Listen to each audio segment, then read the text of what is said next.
Hello दोस्तों, कैसे हैं आप सभी। होप सो आप सभी अच्छे होंगे। दोस्तों आज हम लोग बीआरएफ के नेक्स्ट चैप्टर के इंपॉर्टेंट एमसीक्यू डिस्कस करने वाले हैं, जो कि आपके सेमेस्टर एग्जामिनेशंस के लिए बहुत ज्यादा इंपॉर्टेंट हो जाते हैं।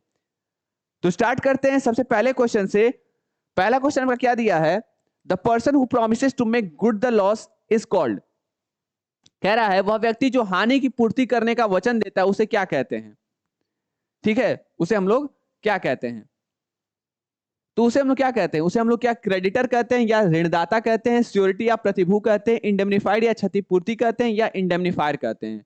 तो उसे हम लोग क्या कहते हैं, उसे हम लोग कहते हैं इंडेमनिफायर या फिर आपका क्षतिपूर्ति करता, यानी कि जो भी क्षति होगा, जो भी इंडेमनिटी होगा उसको पूरा करने वाला, दैट इज इंडेमनिफायर। ठीक है, नेक्स्ट क्वेश्चन। नेक्स्ट क्वेश्चन दिया है, अ कॉन्ट्रैक्ट ऑफ इंडेमनिटी में बी कॉल्ड एज, या फिर क्षतिपूर्ति के अनुबंध को हम लोग इस प्रकार कह सकते हैं। क्या कह सकते हैं, क्या उसे हम लोग क्वासी कॉन्ट्रैक्ट कहेंगे। देखिए क्वासी कॉन्ट्रैक्ट पहले ही मैंने बताया था क्या होता है भाई। अगर आपको कोई भी नुकसान हुआ, जैसे जोमेटो स्विगी वाला ऑप्शन मैंने एग्जांपल दिया था, बाय द वे आपने ऑर्डर किया और वो ऑर्डर आपके एड्रेस पे ना कि किसी दूसरे के एड्रेस पे आ गया, तो उसमें क्षति किसकी हुई, आपकी क्षति हुई। तो ये भी एक तरह का क्वासी कॉन्ट्रैक्ट है। तो वही चीज है, इसको हम लोग क्या कह सकते हैं, इसको भी हम लोग क्वासी कॉन्ट्रैक्ट कह सकते हैं या अर्ध अनुबंध भी कह सकते हैं। ठीक है,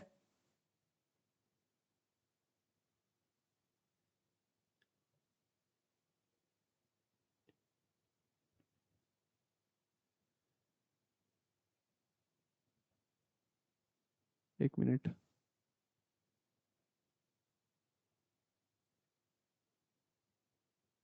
शायद इसे हम लोग आकस्मिक अनुबंध कहेंगे।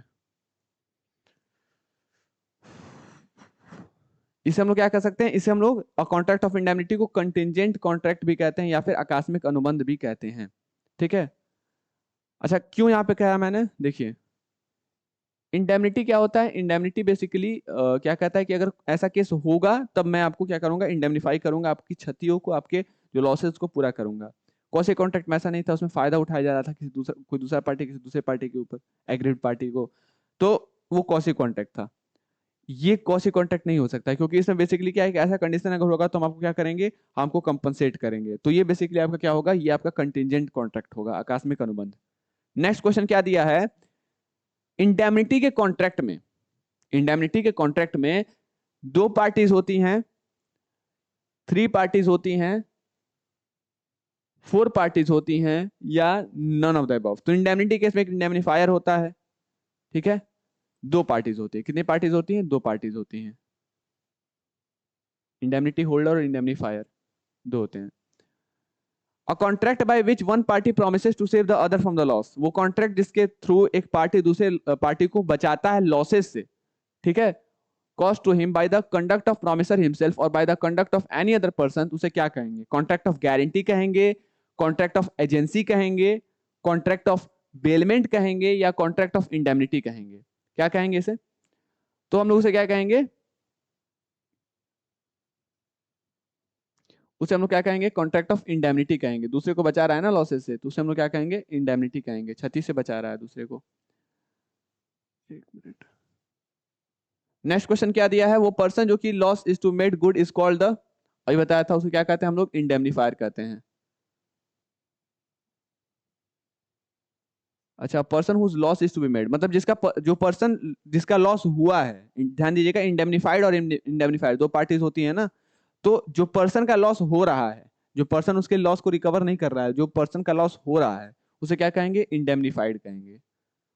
ठीक है, कॉन्ट्रैक्ट ऑफ इंडेमनिटी में कितने कॉन्ट्रैक्ट होते हैं, एक, दो, तीन, चार, कितने होते हैं। तो इसमें एक कॉन्ट्रैक्ट होता है, दो चार क्यों होंगे, केवल एक होगा।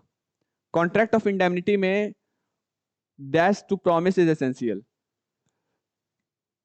क्या होगा,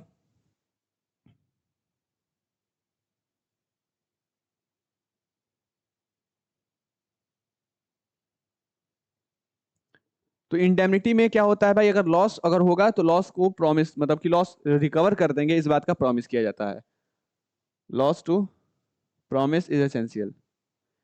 किस तरह के कॉन्ट्रैक्ट है, प्रॉमिस इज बीइंग प्रोटेक्टेड, किस तरह के कॉन्ट्रैक्ट है, प्रॉमिस क्या किया जाता है, प्रॉमिस को प्रोटेक्ट किया जाता है। तो कॉन्ट्रैक्ट ऑफ इंडेमनिटी में प्रॉमिस को बचाया जाता है, क्षतिपूर्ति का अनुबंध। लाइफ इंश्योरेंस कॉन्ट्रैक्ट एक इंडेमनिटी कॉन्ट्रैक्ट है इंडिया में, क्या ये बात सही लिमिटेड है, नहीं है, एम्बिग्विटी है, क्लियर नहीं है, या फिर है, क्या है? तो लाइफ इंश्योरेंस कॉन्ट्रैक्ट जो है वो इंडेमनिटी कॉन्ट्रैक्ट है नहीं, कि हाँ भारत में लाइफ इंश्योरेंस कॉन्ट्रैक्ट को इंडेमनिटी कॉन्ट्रैक्ट नहीं कहा गया है। ठीक है,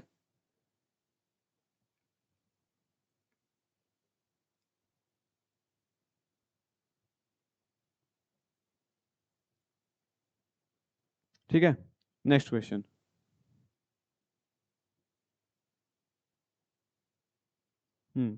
next question, section dash of Indian contract act defines a contract of indemnity. कौन सा सेक्शन है वो? तो वो सेक्शन है आपका सेक्शन 124।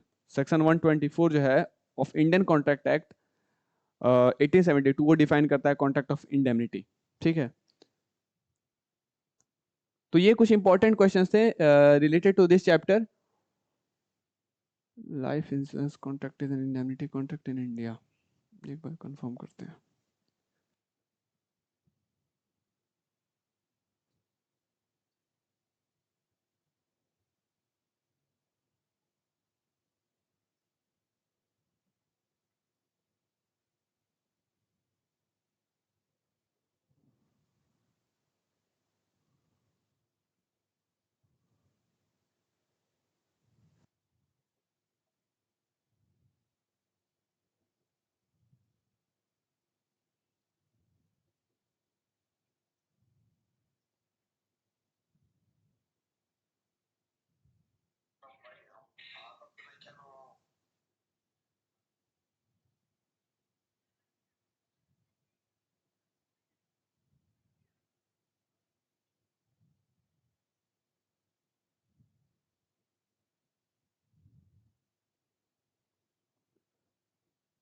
एक मिनट।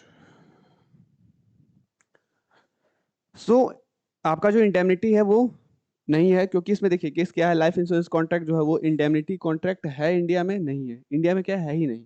ठीक है, इंडिया में या फिर ऐसे भी आपका जो लाइफ इंश्योरेंस कॉन्ट्रैक्ट है वो इंडेमनिटी जो है इंडेमनिटी कॉन्ट्रैक्ट नहीं है, क्योंकि ये जो क्षति है, जो भी आपको नुकसान हो रहा है उसको नहीं, ये मतलब लॉसेस के लिए नहीं है कि आपको लॉस होगा इस केस में, नहीं। Life insurance is not a recovering the game of loss, मतलब लॉस को रिकवर करना नहीं, लॉस को नहीं है, ये लाइफ से रिलेटेड है। ठीक है, तो लॉसेज अगर आपके होंगे तो उससे नहीं मतलब है, इसको लाइफ से मतलब है। ठीक है, सब्जेक्ट मैटर्स का लाइफ होता है और कुछ नहीं। ठीक है, तो होप ये सारी बातें आपको समझ में आ गई होंगी रिगार्डिंग दिस चैप्टर। और अगर कोई भी क्वेरीज होगा इस चैप्टर से रिलेटेड तो आप पूछ सकते हो कमेंट बॉक्स में, चैट बॉक्स में, और साथ ही साथ हमारे दिए गए नंबर पे संपर्क भी कर सकते हो। So till then stay tuned with commerce nation, and तब तक के लिए आप सभी को धन्यवाद।